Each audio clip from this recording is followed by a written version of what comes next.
Após o momento de conversar durante o almoço, Naofumi e as garotas foram para a planície perto do reino para treinarem. Por se fazer mais de uma hora desde que Lynx iniciou o processo de fabricação das armas das 3 escravas, o processo já havia sido terminado e as armas estavam prontas para uso. Após Lynx ensinar para todas como invocar as armas para as garotas, elas logo trataram de invocar suas armas iniciais, ficando surpresas com elas. A arma de Elsie era uma arma com um par de hastes com uma sendo um pouco menor que o outro, com a haste menor tendo uma alça quadrada. As hastes eram conectadas por uma articulação vermelha e branca com uma área azul, fazendo uma aparência semelhante a um tubarão, no caso a mandíbula inferior pequena, e tendo lâmina longa com uma ponta e tendo uma parte serrilhada, que é coberta pela parte branca. A arma da Sark foi um martelo grande com uma parte plana, enquanto o outro lado havia uma parte mais elevada em forma de meia-lua com a parte aberta apontando para o chão e tendo um escapamento grande na parte interna. O cabo era longo com o punho terminando em uma ponta, enquanto a empunhadura era feita de couro e possuindo uma alça em uma forma circular e com um gatilho. A arma da Rapitalha foi um sabre com uma lâmina longa e curvada para cima, tendo uma linha vermelha no meio. O cabo da arma possuía espaço para 2 mãos e o punho era curvado para baixo. Todas as armas fizeram Naofumi, Mia e Lynx ficarem com uma gota atrás da cabeça, especialmente com as armas da Elsie e a Sark, estas duas que ao pegarem suas armas, ficaram olhando para elas. Elsie começou a girar sua arma em suas mãos e usando seu corpo também para girar a arma.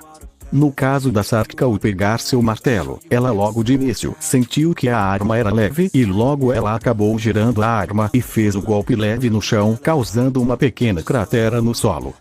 Lynx: tá que pariu, só a arma da Rapitalha que é a mais normalzinha. Naofumi: pois é, isso vai ser complicado. Mia: eu não quero nem saber que recursos foram para essas armas. Naofumi: bem, que tal testarmos essas novas armas? As garotas ficaram curiosos, mas logo Naofumi acabou ativando sua armadura base, surpreendendo as escravas.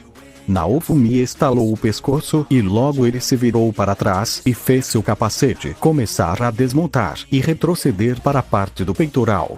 Naofumi sugou um pouco de ar e logo ele soltou um rugido, enquanto seus olhos brilhavam em vermelhos. O rugido do Naofumi acabou sendo tão alto que as garotas tiveram que tampar os ouvidos, mas elas logo notaram que havia vários monstros indo na direção deles. Naofumi: pronto, muitos alvos para vocês baterem. Lynx: olha, a raid de teste. Elsie e Sark ficaram em choque com os comentários e a visão de tantos monstros, mas elas sorriram e logo as duas avançaram em direção aos monstros. Elsie foi mais rápida que a Sark, então ela foi quem colidiu com os monstros primeiro. Elsie saltou e girou sua arma em sua mão e desferiu um golpe horizontal que liberou uma onda de choque que cortou os corpos dos monstros. Após o primeiro golpe, ao cair no chão, Elsie desferiu um golpe diagonal em uma serpente, cortando ao meio a criatura e aproveitando o movimento, ela cortou mais 3 lobos.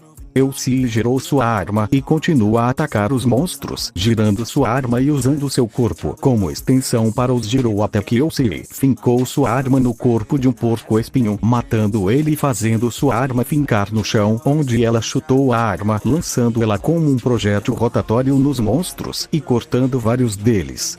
Quando a arma estava muito longe, ela se desmaterializou e ressurgiu nas mãos da Elsie, que continuou seu ataque. Ao mesmo tempo, Sark também estava atacando os monstros, só que pouco distante da Elsie.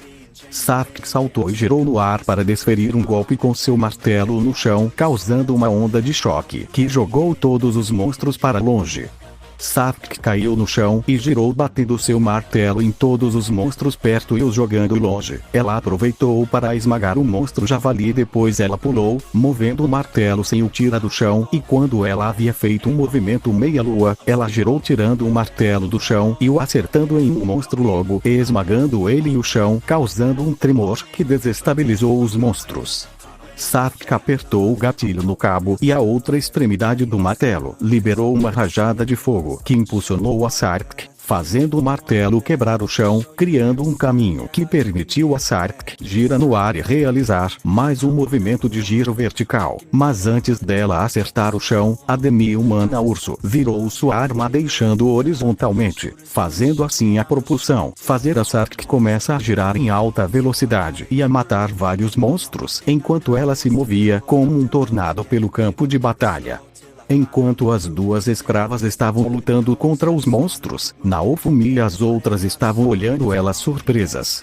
Lynx, enquanto olhava a ação das duas demi-humanas, ela estava com as telas dos sistemas de ASL de cada uma abertas, vendo os gráficos e status de cada uma das garotas. Então a Elsie é do tipo ágil e veloz. Além disso, ela ainda é bem forte fisicamente e parece ter alguma experiência em combate. Provavelmente ela usava lança, por isso sua arma é dessa forma.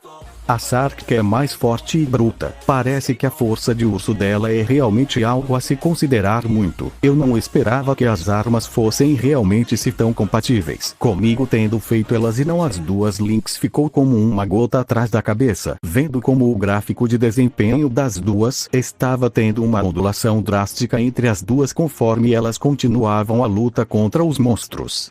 Após olhar para suas colegas por um tempo, Mia acabou notando falta da Rapitalha, o que fez ela acabar olhando para trás, vendo que a Rapitalha estava atrás deles e como uma expressão medrosa, segurando seu sabre com força. Mia ficou olhando para a pequena até que ela foi até a demi-humana, que acabou ficando com medo da aproximação repentina. Mia, tudo bem?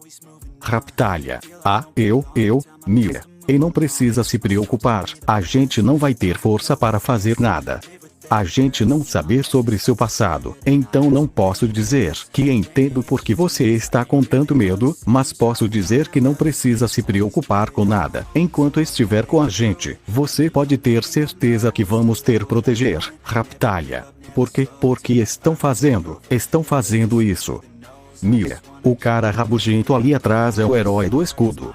Como logo vamos ter que lidar com as catástrofes, a gente tá upando que nem louco para ficarmos fortes e podemos proteger a todos. Depois de ouvir o que Mia disse, Rapitalha ficou surpresa e acabou olhando para o Naofumi, vendo o escudo no braço dele, já que ele tinha desativado a armadura, ficando mais surpresa com aquele fato. Rapitalha, então, vocês vão lutar contra as catástrofes. Mia, isso aí, esse é o nosso trabalho. Já que somos os heróis desse mundo, temos que proteger a todos, ou o máximo que conseguimos ajudar. Rapitalha ficou mais surpresa com o comentário da Mia. Ela olhou para a direção em que estavam Elsie e Sark, conseguindo perceber que ambas já tinham percebido aquele fato e por isso estavam indo com tanta vontade sem hesitar. Naquele momento, Rapitalha sentiu um aperto em seu corpo enquanto apertava mais sua arma, que naquele momento estava começando a liberar uma aura transparente, mas que ficava verde conforme ficava longe da lâmina. Mia ficou confusa com a liberação de aura do sabre da Rapitalha, ainda mais ao sentir uma concentração de energia no sabre. Rapitalha. Então, eu também. Antes que Rapitalha pudesse terminar de falar, um monstro humanoide de porte grande e com físico musculoso, parecendo um macaco grande, saiu de debaixo da terra atrás da Rapitalha, fazendo Mia iniciar um ataque para defender a pequena garota, mas ela foi mais lenta que a demi-humana, que pegou seu sabre e girou atacando diagonalmente. Apesar de ser um golpe normal que só causou um leve corte no pelo do monstro, uma torrente de energia acabou seguindo o movimento da arma, desintegrando o monstro e em seguida indo em direção aos monstros que estavam sendo mortos pela Sark Elsie, acertando eles e causando uma cratera. A ação repentina fez todos ficarem em choque e surpresos, e quando todos olharam para trás, eles viram a Rapitalha ainda tremendo e um pouco ofegante. Rapitalha olhou para Mia com um olhar que misturava hesitação e esperança.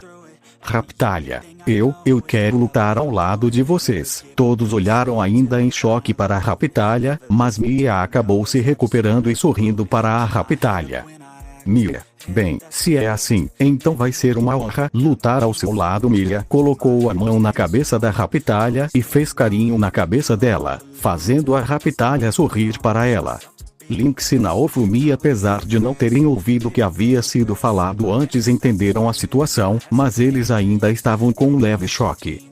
Lynx. E no fim, nenhuma delas pegou uma arma inicial normal. Naofumi. Pois é, apesar daquela situação, Naofumi acabou sentindo uma sensação estranha, mas que era bom para ele. Algumas horas mais tarde, quando já era meia-noite, após terem matado todos os monstros e arrumarem os corpos em pilhas grandes de corpos, já que não Lynx disse que deixa todos os corpos espalhados seria algo problemático para eles que iam acampar naquele local, para o desgosto de todos, mas usando o martelo da Sark, Lynx incinerou todos os pilares. Após limparem o terreno, todos arrumaram um pequeno acampamento para eles poderem descansar e avaliarem seus status, no caso das novas garotas. Após a matança de monstros, Sark, Elsie e Rapitalha estavam no nível 18 para o choque de todos, especialmente para a Rapitalha, que não matou tantos monstros quanto as outras duas, mas a Lynx explicou que como todos eram do mesmo time e a Elsie e Sark mataram inúmeros monstros, a Rapitalha, apesar de receber pouco ESP comparado às outras duas, ela ainda foi upando por consequência. Além disso, todas as 3 escravas estavam com todos os seus atributos elevados em torno de 30 a 50 pontos, mas tendo certos atributos com mais pontos específicos para cada uma. Para Sark, seus atributos mais fortes foram a força e resistência, e para a Elsie foram agilidade e velocidade, enquanto no caso da Rapitalha, todos os atributos dela estavam no 35, por conta dela ter ficado muito tempo parada, e o sistema dela não ter conseguido analisado qual era a especialidade da pequena demi-humana. Elsie. Nossa, não achei que iríamos aumentar tantos níveis assim, Sark. Isso é verdade. Ah, quem diria que ser escrava seria algo vantajoso tanto assim, Lynx. Como eu disse, agora as 3 estão no grupo dos ladrões. O escudo do Naofumi tem a habilidade de aumentar o ESP para escravos e monstros sob seu controle, habilidade que ele conseguiu quando o escudo absorver pelos de um escravo. Além disso, como estão com o ASL, o upgrade é maior. Elsie. Como funciona a questão da árvore de habilidades? Lynx. É bem simples.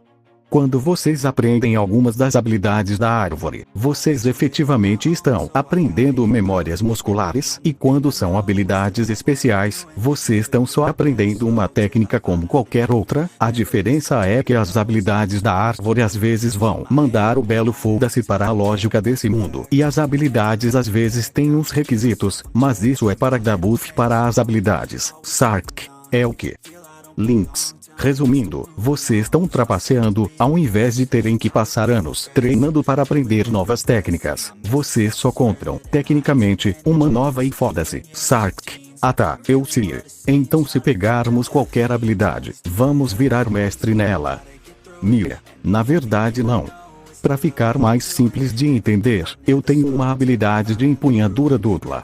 Com essa habilidade, eu sou superior a qualquer pessoa iniciante ou mediana no uso de 2 espadas, mas se eu lutar contra alguém com uma empunhadura dupla de alta qualidade ou um real mestre com anos de experiências, eu tô totalmente fudim. Antes que a Mia terminasse, ela acabou olhando para a Rapitalha e parou de falar, deixando todos confusos, menos o Naofumi, que acabou só ignorando aquilo.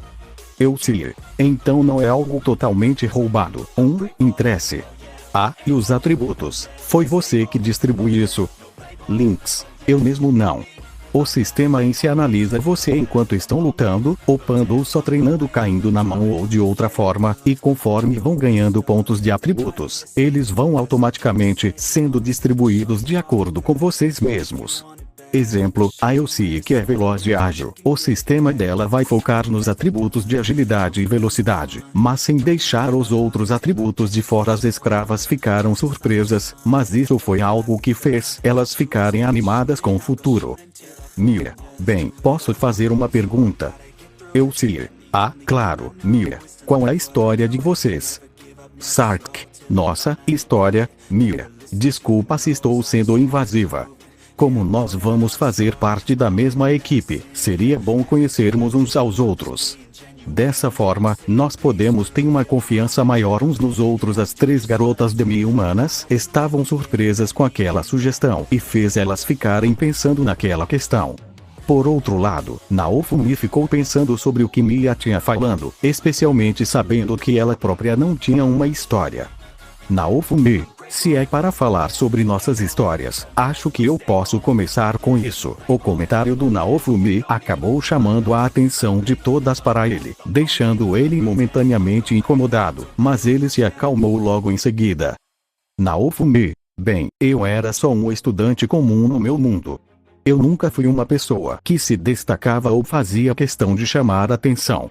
Eu apenas vivia minha vida de como dava, até que eu acabei sendo invocado para esse mundo.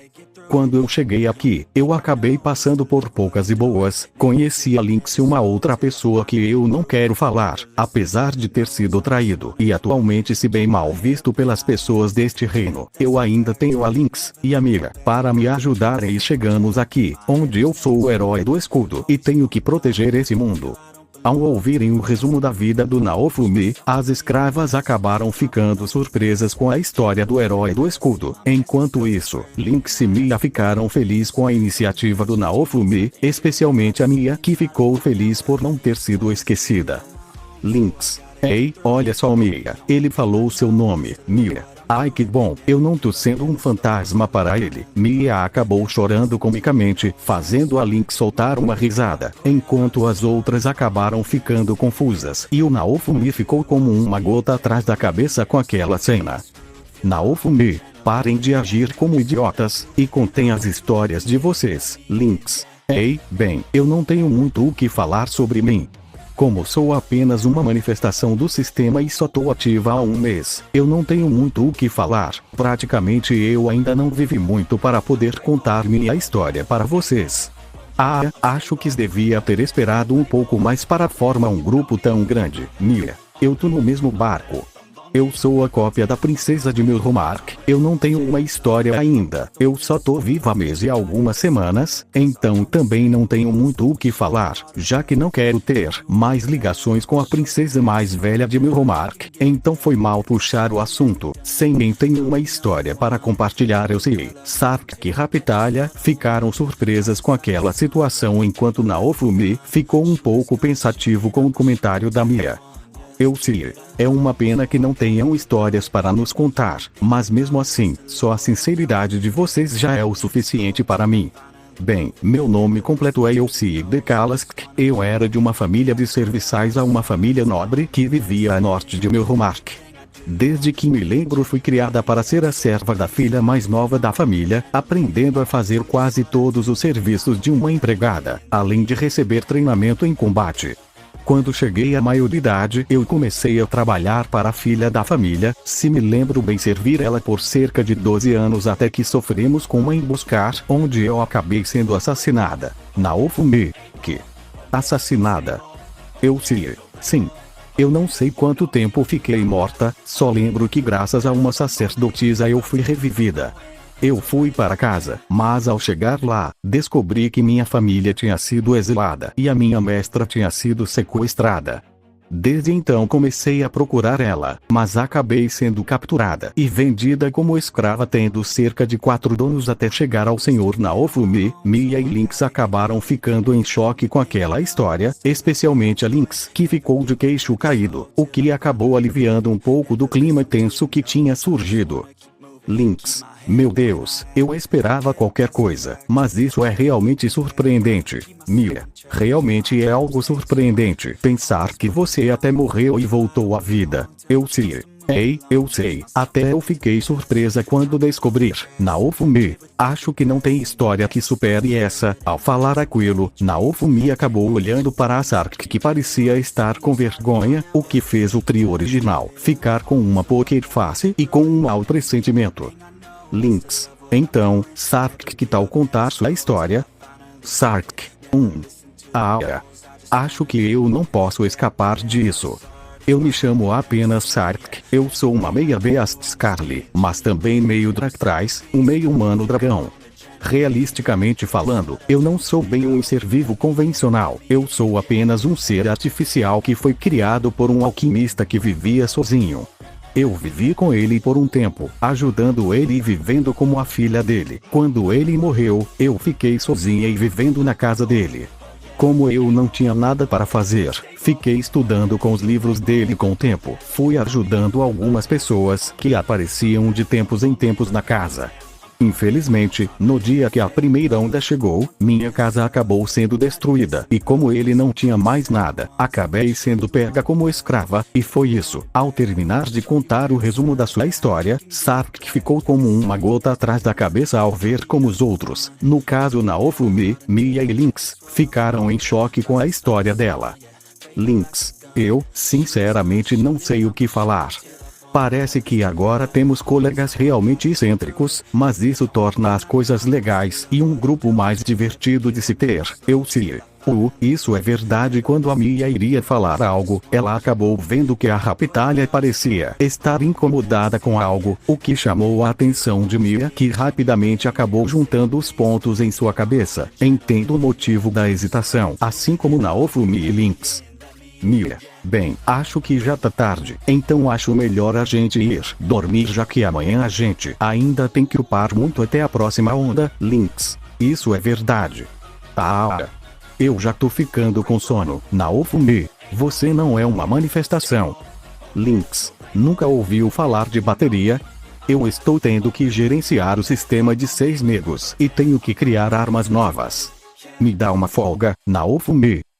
Calma, eu só tô brincando. Ao verem como os outros 3 estavam agindo, as escravas ficaram confusas com aquela situação, mas Rapitalha acabou soltando um suspiro de alívio ao perceber que não teria que contar sua história, o que foi notado pela Elsie. Algum tempo depois, as garotas haviam ido dormir, enquanto Naofumi ficou acordado para poder fazer a vigilância daquela noite. Enquanto a noite passava, Naofumi acabou mexendo em sua tela ASL, olhando os recursos que eles tinham pegos para poder ver quais itens ele poderia usar para a criação de escudos e armaduras, além de olhar os status do sistema original dos heróis, vendo a variedade de escudos que ele havia desbloqueando desde que começou a sua upagem com Lynx e Mia. Pelo que parece, o sistema da Lynx é realmente bem diferente do sistema dos heróis. Parecer que o ASL é mais incorporado ao mundo de forma que suas mecânicas conseguem parecer algo totalmente natural, enquanto os sistemas dos heróis é bem mais parecido com um simples sistema de jogo online. Me pergunto o que mais daria para fazer com esse sistema, enquanto olhava para a quantidade de ramificações que seu escudo havia gerado com os materiais que ele havia absorvido. Naofumi estava usando um galho de árvore para mexer no fogo. Repentinamente, Naofumi acabou ouvindo um som e quando olhou para frente, ele viu que Elsie havia saído da onde estava dormindo e foi até o Naofumi, se sentada do lado oposto da fogueira. Naofumi: eu te acordei. Elsie: não, eu apenas tenho um sono rápido, eu não preciso de muitas horas de sono por conta do meu treinamento. Se quiser, eu posso ficar com a vigilância dessa noite. Naofumi: não precisa. Eu posso ficar com a vigia de hoje. Elsie: entendi. Bem, será que podemos conversar um pouco? A perguntar de Elsie pegou o Naofumi de surpresa. Ao olhar para a demi-humana, Oivatani percebeu que a garota estava com um olhar mais sério, deixando ele curioso. Naofumi: certo. Sobre o que você quer conversar? Elsie: inicialmente queria agradecer por ter nos acolhidos. Mesmo que isso seja algo feito por conta de uma decisão de expansão de seu grupo, ainda assim é significativo para nós que éramos escravas e éramos nada menos que objetos para nos antigos mestres. Naofumi: como eu disse antes, não tem por que me agradecer. Eu entendo que isso para vocês é algo mais significativo, mas realmente não há necessidade de me agradecer. Elsie: certo. Bem, foi muita gentileza da sua parte e das outras em pouparem a Rapitalha de contar sua história. Mesmo que eu conheça ela há algum tempo, ela ainda não se abriu para mim ou a Sark, mas pelo que já vimos, ela tem muitos traumas que vão além dos abusos do seu último mestre. Naofumi: Também percebemos isso, então seria melhor esperar que ela se acostumar com a gente para poder contar sua história, além que é justo já que a Lynx e a Mia não contaram suas histórias por não as ter. Elsie acabou soltando uma risada com a expressão meio constrangida do Naofumi. Raphtalia, que estava tendo algum sonho, acabou se levantando com tudo soltando um grito e mexendo os braços desesperadamente, enquanto ainda estava dormindo. Quando a Raphtalia se levantou, ela começou a chamar por seu pai e mãe. Naofumi e Elsie se viraram com tudo. Elsie se levantou e foi até a Raphtalia, sendo abraçada pela pequena Goxelin, que ficou chorando e chamando por seus pais. Elsie, calma, calma, não precisa ter medo, eu estou aqui com você. Elsie fez carinho na cabeça da Raphtalia, que foi aos poucos ficando mais calma e parando de chorar, conseguindo voltar a dormir de forma mais tranquila. Naofumi ficou olhando para as duas garotas, ficando com um sorriso no rosto ao ver como elas estavam se ajudando, mas a atenção dele foi chamada quando Raphtalia deu algumas tossidas, antes de voltar a dormir. Após aquele dia, Naofumi e seu grupo passaram os próximos dias continuando com sua upagem. Durante os dias passados, Naofumi foi aprendendo mais e mais sobre aquele mundo em que ele estava, fazendo isso nos momentos de pausas e tendo a ajuda das suas colegas, no caso Elsie e Sark, que eram as mais experientes no grupo. Uma das coisas que Naofumi aprendeu primeiro foi como criar medicamentos, que ele aprendeu para criar um remédio para a Raphtalia, onde ele teve a ajuda da Sark para aprender como fazer os medicamentos, já que a garota tinha um vasto conhecimento sobre o assunto.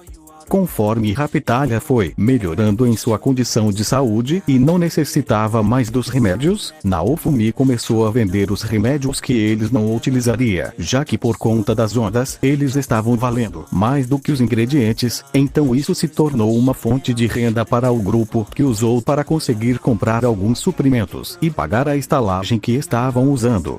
Outra coisa que Naofumi aprendeu foi a escrever e ler a língua daquele mundo com a ajuda da Elsie, já que ele recurso à ajuda da Mia para a tristeza da garota. Com Naofumi conseguindo ler e escrever a língua de Milhomak, Naofumi acabou recebendo a dica da Mia de ir até uma livraria para aprender magia básica, o que de início ele ignorou, mas não demorou para fazer aquilo, fingindo ter sido forçado pela Lynx para a felicidade da Mia ao descobrir.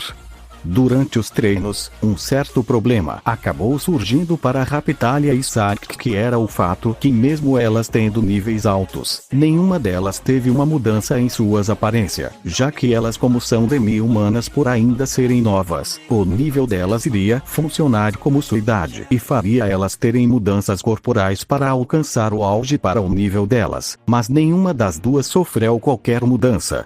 Todavia, Lynx acabou explicando o motivo daquilo.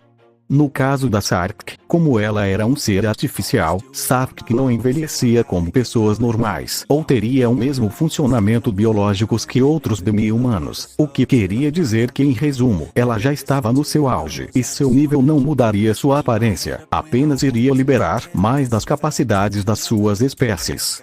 Ao saber isso, Sark acabou ficando 2 dias em um estado de tristeza e não queria fazer nada a não ser ficar no quarto da estalagem. Mas como a Lynx ficou jogando a Sark do quarto todas as vezes para ela ir treinar com os outros, ela acabou se recuperando e usando a sua tristeza como motivado.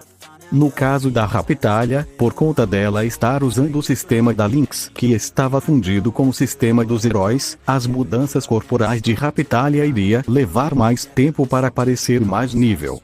Para exemplificar sua explicação, Lynx fez uma simples comparação onde enquanto um demi-humano normal que estiver no nível 18 estaria com a aparência de alguém de 18 anos, mesmo não tendo essa idade, no caso da Raphtalia, ela teria que estar em um nível entre 40 e 50 para ter a aparência de 18 anos. Essa informação chocou a todos, mas o que mais chocou foi quando Lynx disse que por conta disso, quando a Raphtalia atinge o auge corporal dela, ela estaria no ápice da sua espécie. Com o passar dos dias, o grupo foi ficando mais e mais próximos, menos Naofumi e Mia por conta da desconfiança do primeiro, que ainda não conseguia confiar na Mia para a tristeza dela. O grupo mais perto e mais unido, Raphtalia acabou tomando coragem para poder contar sua história para todos. Raptalia era uma garota normal que vivia em um vilarejo perto do oceano. Raptalia vivia em uma casa humilde com seus pais que tinham uma pequena colheita que eles usavam para poder ganhar o dinheiro da família, além de viverem da pesca também. Porém, quando a onda apareceu, o vilarejo dela acabou sofrendo com o ataque, destruindo tudo já que na época os heróis não haviam sido invocados. Enquanto ela e sua família estavam fugindo, um monstro apareceu, um monstro grande, sendo um cão de 3 cabeças. O monstro acabou conseguindo encurralar Raptalia e sua família em um penhasco. Como estavam encurralados, a mãe de Raptalia acabou jogando ela do penhasco em direção ao mar para salvar a vida de Raptalia, mas ela acabou vendo o monstro matando seus pais. Ao ouvirem a história da Raptalia, todos acabaram entendendo porque ela ainda hesitava nas lutas contra os monstros, mesmo já mostrando mais confiança e coragem durante as lutas. Por conta do clima ter ficado um pouco tenso, a Lynx, por conta da sua personalidade, acabou quebrando o clima tenso, falando de como a Raptalia iria acabar se tornando a heroína das crianças e impedir que elas passassem pelo que ela passou, além que com o grupo deles seria fácil conseguir proteger todos. Com isso os dias foram passando e o grupo ficando mais forte. Porém, alguns rumores sobre eles começaram a rondar o reino, alguns normais e alguns ruins, mas Lynx acabou obrigando todo mundo do grupo dela a ignorar a existência desses rumores. Algumas semanas depois, em uma das guildas que existiam em Milromag, o herói do arco, Itsuki e seu grupo estavam no quadro de avisos, procurando uma nova missão para realizar. Olhar só se não é o Itsuki ao ser chamado. Itsuki e seu grupo olharam para o lado vendo Motoyasu, Malt e seu grupo indo até eles. Itsuki: ó, Motoyasu, o que está fazendo aqui? Motoyasu: ah, eu só estava querendo pegar uma nova missão. Mas como você tem ido? Itsuki: tô indo bem, terminei uma missão recentemente, então eu tô pensando em pegar uma nova missão. Motoyasu: ah, você não parar mesmo. Bem, pelo menos tá fazendo alguma coisa que ajudasse esse mundo. Ah, tô vendo que tá com um membro novo no seu grupo. Enquanto Motoyasu falava, ele acabou olhando para um garota de estatura alta, corpo retangular mediano, com cabelos rosas que iam até a cintura e olhos vermelhos, que estava usando um top preto por debaixo de um espartilho, uma calça preta e botas longas, além de luvas sem dedos. Itsuki: assim, o nome dela é Ember, ela se juntou há uma semana atrás, ainda tô vendo no que ela é boa. Motoyasu: entendo. Bem, é bom ver que você também está ficando mais forte. Itsuki: é claro, quer dizer estamos em um mundo dentro de um jogo, então é normal formar uma equipe assim. Isso é verdade. Ao ouvirem aquele comentário, Motoyasu e Itsuki olharam para o lado, vendo Ren indo em direção deles com seus grupos. Itsuki: e aí Ren? Motoyasu: voltando de uma upagem? Ren: sim. Eu ouvi você falando de como estamos dentro de um jogo, eu tava lembrando de quando a gente teve que começar no nível 1.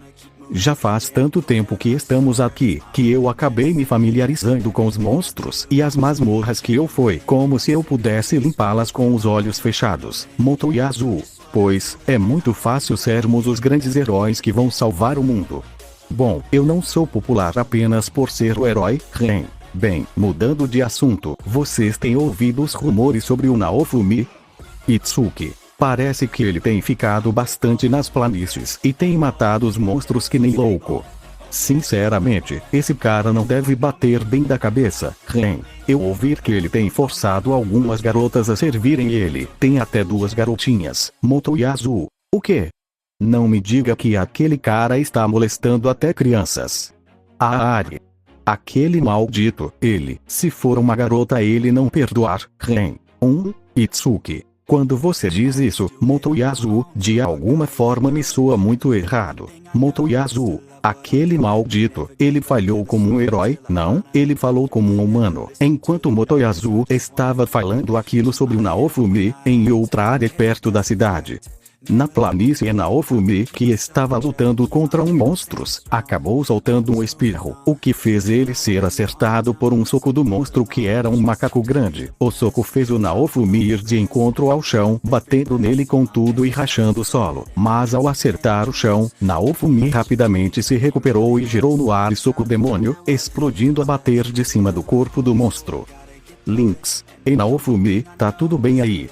Naofumi: Ah, eu tô sim, mas acho que alguém tá falando mal de mim em algum canto. Lynx: Deve tá falando mal pra cacete pra tua espirra. O tanto de gente que fala mal de você não é brincadeira. Naofumi: Ah, nem me falar, eu tô parecendo um para-raio de xingamentos. Bem, acho que vamos ter que ir até a loja do Erard e perguntar algum lugar para a mineira. Lynx: Finalmente. Eu não aguento mais ficar nessa planícies dos infernos. A gente tá parecendo malucos que ficam upando os pokémons iniciais nas primeiras áreas sem nem enfrentar o primeiro ginásio. Toma no cu, Naofumi. Ah, mas a ideia foi sua, Lynx. Eu me arrependi amargamente. Eu quero pegar outros materiais, eu não aguento mais os mesmos materiais, você e as outras ainda estão com as armas iniciais. Como personificação do ASL, ter meus jogadores usando as armas iniciais depois de tanto tempo é chato. Poxa, vocês não acharam nenhuma das estrelas ou lendas. Naofumi: Peraí, como é que é? Lynx: Isso mesmo, seu merda. Como jogadores, uma das missões de vocês é achar estrelas ou lendas. Meu sistema precisa que vocês encontrem constelações ou mitos e os marquem no sistema para que eu possa liberar a confecção das estrelas e lendas. Naofumi: A gente tem que achar na mão. Lynx: É o tapado, tá achando que meu sistema é simplista.